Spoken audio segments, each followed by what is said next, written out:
If you haven't heard about Anchor, it's the easiest way to make a podcast. Let me explain. It's free. There are creation tools that allow you to record and edit your podcast right from your phone or computer. Anchor will distribute your podcast for you. You don't have to do a thing. So it can be heard on Spotify, Apple Podcast, and many, many more. Trust me, I researched over 30 podcast hosting companies. This is the best. It's everything you need to make a podcast in one place.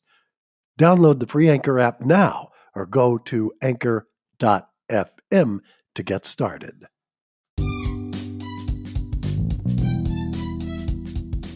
So you've heard about some escapades in Atlanta at the various radio stations with Barry Chase and myself. Now I want to creep on up to the nation's capital, to Washington, D.C., where I was put with a guy by the name of Jim Elliott, and the two of us rode a wave of success all the way up to number one in the nation's capital.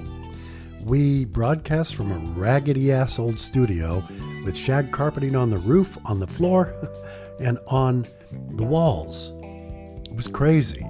Old equipment.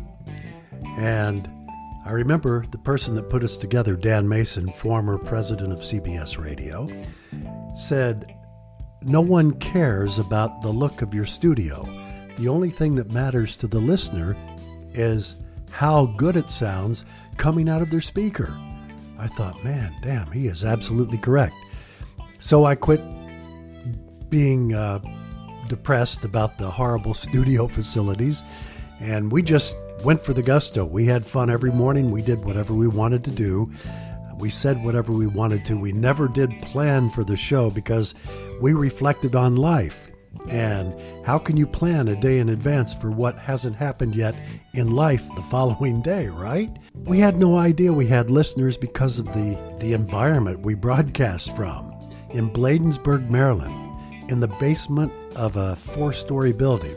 So one of the reasons I'm doing the podcast really is for the grandkids, for the family, and for the loyal listeners we had over the years. I've listened to all of the Elliott and Woodside air checks. And when I listen to them, I become very emotional. WPGC in Washington was the highlight of my entire broadcasting career experience. I remember when Elliott and I went from worst to first in 6 months. How did we do it? Again, by being ourselves.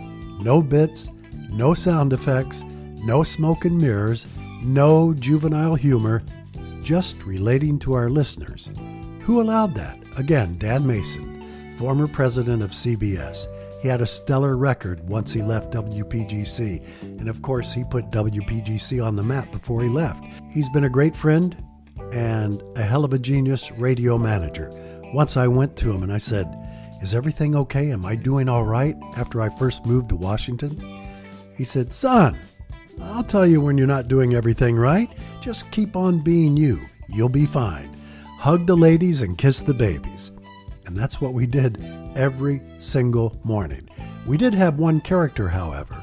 So keep in mind, we are broadcasting on a 100,000 watt FM station in Bladensburg, Maryland, but the signal covers all of DC and most of all of Metro Virginia and a lot of Maryland up to Baltimore. So we had a gigantic listener base. I came up with this concept. One morning, my partner Jim Elliott turned on his mic and he asked me a question about Congress or something. I have no idea what it was about, but for some unknown reason, I decided to use a Southern voice.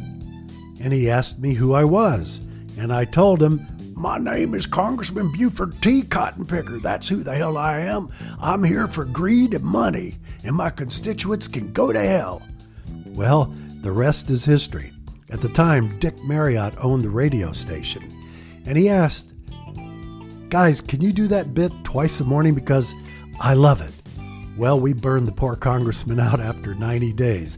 I even went to personal appearances, believe it or not, dressed up like a crazy-looking Southern congressman would look in my own mind.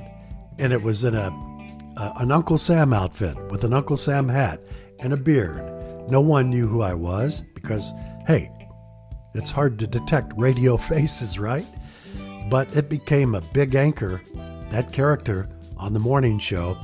And keep in mind, up to that time in Washington, D.C., up to 1978, there really was no humor in the nation's capital on radio.